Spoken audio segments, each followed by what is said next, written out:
dari kelompok 5 yang beranggotakan saya sendiri Dwi Nur Astuti dengan NIM akhir 1049.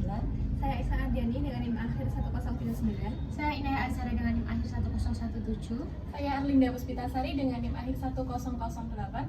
Saya Juna Nurbaiti dengan NIM akhir 4031.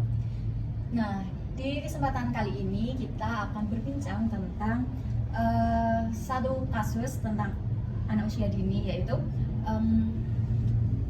anak usia dini itu. Pada kesempatan ini kita akan berbincang-bincang tentang satu kasus anak usia dini, yaitu anak kecil itu belum bisa mengendalikan amarahnya. Jadi kalau mereka amarah itu, mereka memukul atau mengamuk yang biasanya disebut tantrum juga, dan mereka juga belum bisa mengungkapkan secara verbal.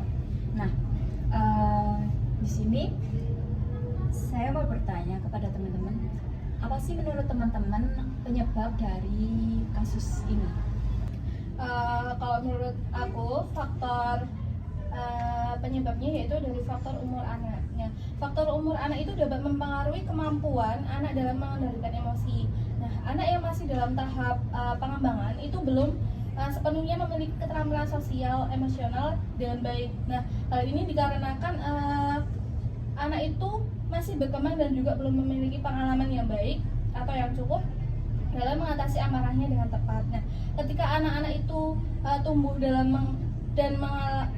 mengalami berbagai situasi dan juga interaksi sosial, anak itu akan belajar bagaimana cara merespon emosi dengan baik. Nah, di sini peran orang tua itu sangat diperlukan dalam mengatasi amarahnya.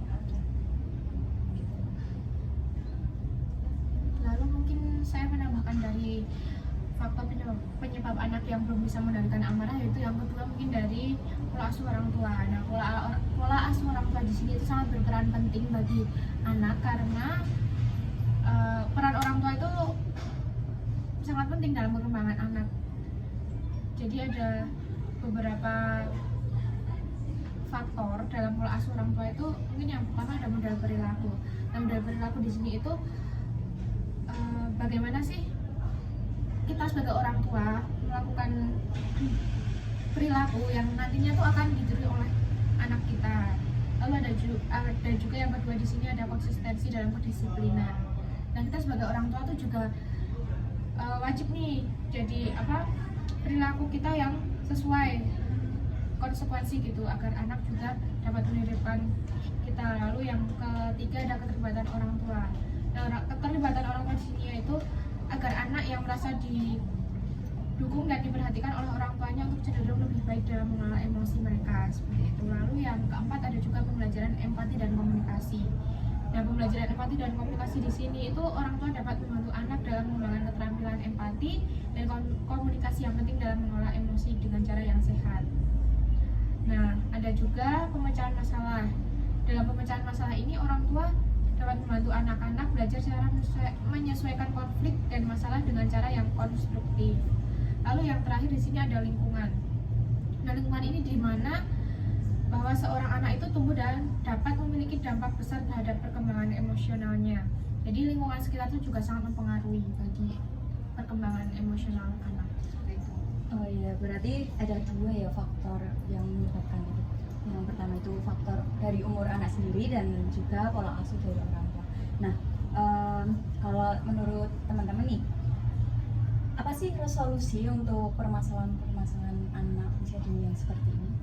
Kalau setiap permasalahan anak kan pasti ada solusinya. Kalau di permasalahan yang ini tadi, mungkin kita bisa mengajak anak untuk mengungkapkan perasaannya. Jadi ketika setiap anak melakukan kegiatan atau setiap harinya, kita bisa tanya ke anak, gimana sih perasaannya, senang atau sedih gitu. Kalau aku sendiri, sikap teladan dari orang tua juga.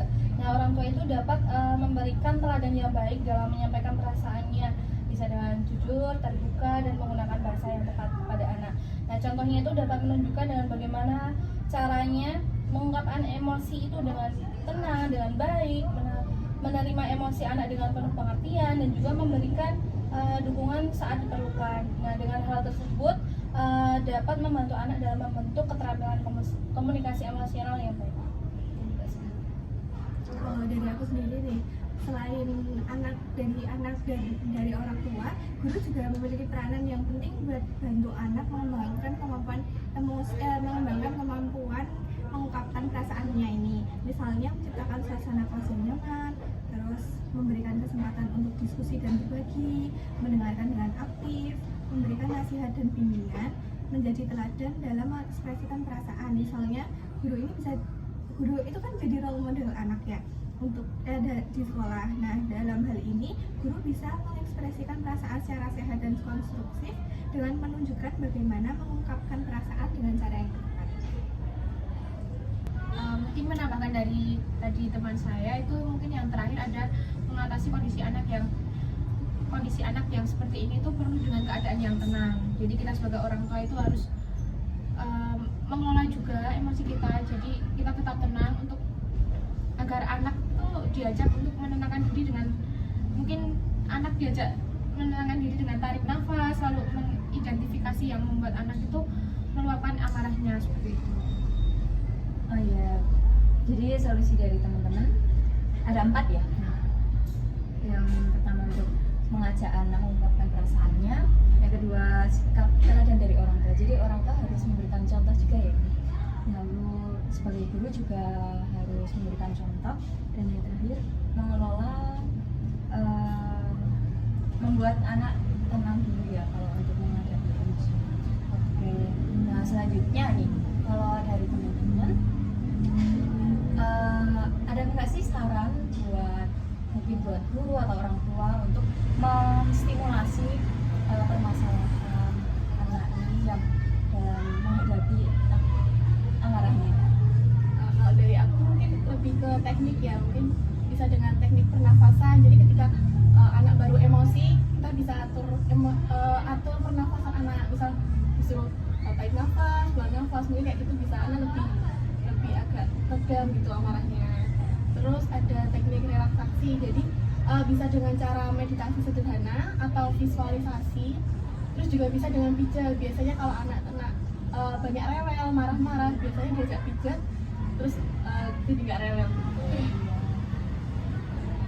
Kalau dari aku sendiri nih bisa dengan identifikasi emosi. Jadi mungkin anak itu bisa mengidentifikasi perasaannya sekarang, misalnya sedang sedih, marah, takut, atau gimana gitu. Misalnya anak bisa mengungkapkan nih, aku lagi sedih karena temanku nggak mau main sama aku. Terus ketika anak mengungkapkan emosinya dengan baik, itu bakalan membantu anak membuat mencari cara untuk mengatasi masalahnya mereka. Terus yang kedua itu bisa merencanakan kembali situasi apa yang sedang dihadapi mereka. Misalnya kalau anak sedang kesel soal yang mainannya diambil sama temennya gitu, kita tuh bisa mengajari anak biar nggak marah atau merebut mainan itu secara langsung gitu. Kita bisa mengajari anak untuk meminta mainannya dengan cara yang baik, untuk mengajak temannya bergantian bermain, atau memberikan anak stimulasi untuk mengendalikan emosinya dan mencari solusi terlebih dahulu. Kalau dari aku sendiri itu dengan memberikan penguatan positif sama anak. Dengan memberikan penguatan positif ketika anak berhasil mengendalikan amarahnya ini dapat membantu memperkuat perilaku yang diinginkannya. Yang kedua yaitu metode perilaku positif. Jadi dengan menunjukkan contoh perilaku yang tenang dan juga terkontrol kepada anak, hal ini dapat membantu anak itu belajar dari contoh meniru perilaku tersebut. Lalu yang terakhir di sini mungkin saya akan menambahkan dari konseling atau terapi. Nah, dalam beberapa kasus itu anak mungkin memerlukan bantuan tambahan dari seorang profesional seperti psikolog atau psikiater untuk mengidentifikasi penyebab yang mendasari dari masalah tersebut dan belajar strategi pengelolaan emosi yang lebih efektif. Oke, terima kasih untuk saran-saran dari teman-teman. Semoga saran yang disebutkan oleh teman-teman tadi bisa bermanfaat untuk pendengar podcast kita kali ini. Nah, jadi dapat disimpulkan dari bincang-bincang kita kali ini itu kemampuan untuk mengendalikan amarah dan mengelola emosi anak itu penting ya, soalnya kalau anak tidak diajarkan untuk mengendalikan amarahnya, nanti bisa berdampak di pergaulan mereka. Nanti anak-anak bisa kesulitan untuk bergaul sama teman-temannya karena bakalan dijauhkan kalau anak itu gampang marah gitu.